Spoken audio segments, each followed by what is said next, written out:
दोस्तों, आप कल क्या थे इससे ज़्यादा फ़र्क नहीं पड़ता, लेकिन आप आज क्या हैं ये बहुत ज़्यादा इम्पोर्टेंट रखता है।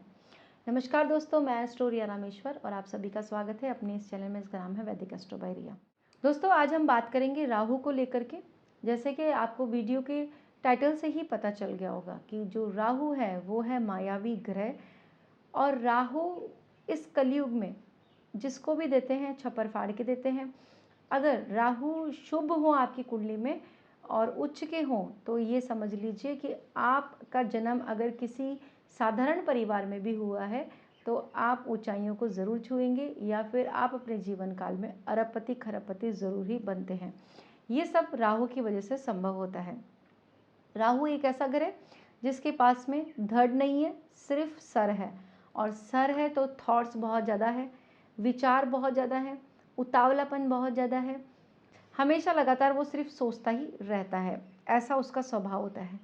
और अगर हम कलयुग या आज की बात करें तो चाहे एआई हो, चाहे टेक्नोलॉजी हो, या फिर सोशल मीडिया हो, सब कुछ राहु के अंडर में ही आता है। विदाउट राहु की मदद के आप कुछ भी नहीं कर पाएंगे। अगर आप इन फील्ड से जुड़े हुए हैं तो आप राहु का फेवर आप लोगों को लेना ही पड़ेगा अगर आपको ऊंचाइयां छूनी है तो। राहु जब भी देते हैं आपको अचानक से दे देंगे, अचानक से ज़िंदगी में बदलाव आएगा। अचानक से अगर ख़राब है तो मानसिक परेशानी आएगी, रिश्ते छूट जाएंगे, तकलीफ़ों का सामना आप लोगों को करना पड़ेगा। आज के कार्यक्रम में हम मिथुन राशि वाले जातकों की बात करेंगे। मिथुन राशि जिसके लॉर्ड होते हैं स्वयं बुध देव, और जिस तरीके से बुध देव बुद्धि के कारक है, आपके बिजनेस के कारक है, उसी तरीके से ये लोग थोड़े इंटेलिजेंट होते हैं क्योंकि बुध देव का इन पर बहुत ज़्यादा प्रभाव होता है। आपके जो राहु है वो आपके 9th हाउस में थे, पहले भी 9th हाउस में थे। अब यहाँ पर राहु अपने स्वयं के नक्षत्र में आ गए हैं। अब यहाँ पर राहु और भी ज़्यादा पावरफुल हो गए हैं, स्वयं के नक्षत्र में है। अब आप लोगों के जीवन में बदलाव आना तय है। आप लोगों का जो लक है वो काम नहीं कर रहा था। सबसे पहले तो पिता का स्वास्थ्य भी यहाँ पर खराब था, पिता से आप लोगों की अनबन थी, धार्मिक धर्म में आपका बिल्कुल मन नहीं था, रुझान नहीं था, चीज़ें आपके अकॉर्डिंग नहीं हो पा रही थी। लेकिन अब बदलाव आएगा क्योंकि बहुत ज़्यादा पावरफुल स्थिति में यहाँ पर है। एक बात मैं आपको बता दूँ, राहु जहाँ पर भी बैठते हैं वहाँ का 100% रिजल्ट नहीं देते, बल्कि कुछ कमियाँ भी आप लोगों को देते हैं। अब ये कमियाँ क्या है इसकी चर्चा हम आगे करेंगे। दोस्तों, ये राहु के गोचर का जो प्रभाव है वो आपकी चंद्र राशि पर आधारित है। यानी बर्थ चार्ट में किसी भी हाउस में आपके 3 नंबर लिखा हो, उसमें चंद्रमा है, तो आप है मिथुन राशि के जातक। अगर आप हमसे अपनी जन्म कुंडली का अध्ययन करवाना चाहते हैं तो वीडियो के डिस्क्रिप्शन में और स्क्रीन पे हमारा नंबर मिल जाएगा, वहाँ से आप अपना स्लॉट बुक कर सकते हैं। चर्चा आगे की तरफ बढ़ाते हैं दोस्तों। सबसे पहले तो जो राहु आपके 5th हाउस में है, अब राहु देव के यहाँ पावरफुल होने से आपको जो सबसे पहले आपके जीवन में बदलाव होगा वो ये होगा कि ये आपको लक से जोड़ेगा, आपको अपने भाग्य से जोड़ेगा, और भाग्य का जब साथ मिलेगा तो आपके बहुत सारे काम होंगे।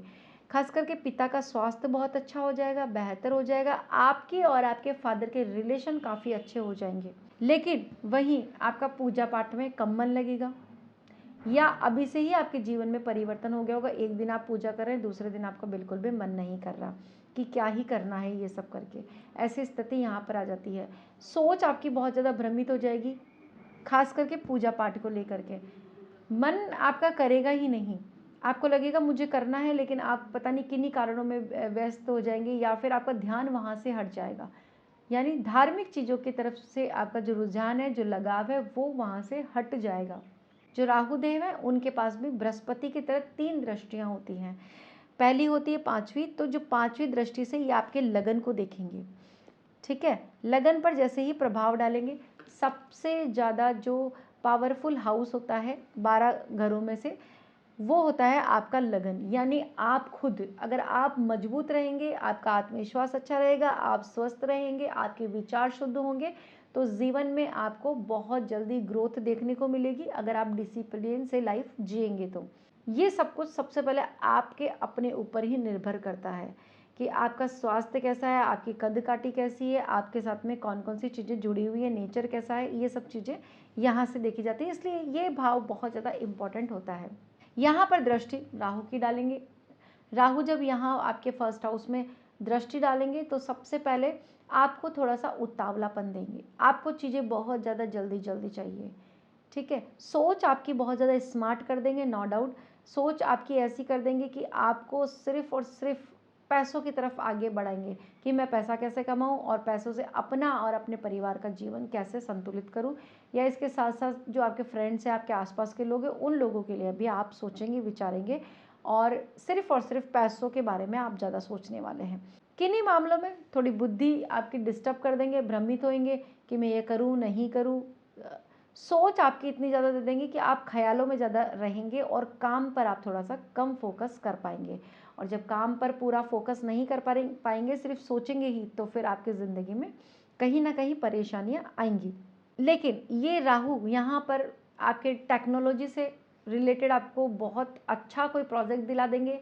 अगर आप एआई वगैरह सीखना चाह रहे हैं, रोबोटिक इंजीनियरिंग में हैं, टेक्नोलॉजी के किसी फील्ड से जुड़े हुए हैं, तो फिर आपके लिए बहुत अच्छी और न्यू अपॉर्चुनिटीज़ आपको राहु खोल करके देंगे और जल्दी-जल्दी आपके जीवन में ये परिवर्तन ला करके देंगे। 7वीं दृष्टि से आपके पराक्रम भाव को देखेंगे, ठीक है? पराक्रम भाव में ये यहाँ पर कारक भी होते हैं राहु। तो पराक्रम भाव पर राहु की जब दृष्टि पड़ेगी तो आपके जीवन में जो साहस है वो बढ़ेगा, ठीक है? मेहनती आप पहले से हो जाएंगे।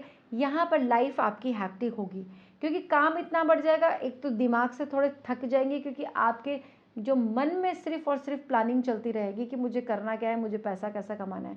तो ऐसी स्थिति में थकान का अनुभव करेंगे, लेकिन साहस आपका बहुत ज़्यादा बढ़ जाएगा, काम करने की शक्ति यहाँ पर आ जाएगी। यहाँ पर अगर आप अपनी बुद्धि को थोड़ा सा कंट्रोल करके, जैसे थॉट आ रहा है कि मुझे ये काम करना है, तो उस पर आपको लगना है, आपको वर्क करना है, आपको सोचना नहीं है। आपको सिर्फ और सिर्फ अपने काम पर फोकस करना है और उसी रास्ते पर आप लोगों को चलना है। छोटे भाई बहनों के साथ में थोड़ा सा मतभेद हो सकते हैं, लेकिन वहीं आपके जो ऑनलाइन काम है वो बहुत ज़्यादा बढ़ जाएगा। अगर आप ऑनलाइन प्लेटफॉर्म से जुड़ करके कोई प्रोडक्ट सेल करते हैं, चाहे मिंत्रा हो, फ्लिपकार्ट हो, अमेज़ोन हो, मीशो हो, किसी भी प्लेटफॉर्म से जुड़ करके आप काम करते हैं या आपने खुद का कोई सेटअप कर रखा है ऑनलाइन, तो आपको बहुत अच्छे रिजल्ट्स मिलेंगे। ग्रोथ यहाँ पर दिखाई पड़ रही है, प्रोडक्ट जो बिक्री है, सेल है, वो काफ़ी अच्छी होने वाली है। अपनी बुद्धि से आप अच्छी मार्केटिंग करेंगे, इससे आपका बिजनेस में बहुत ज़्यादा ग्रोथ होगी। छोटी छोटी यात्राओं के योग यहाँ पर दिखाई पड़ रहे हैं।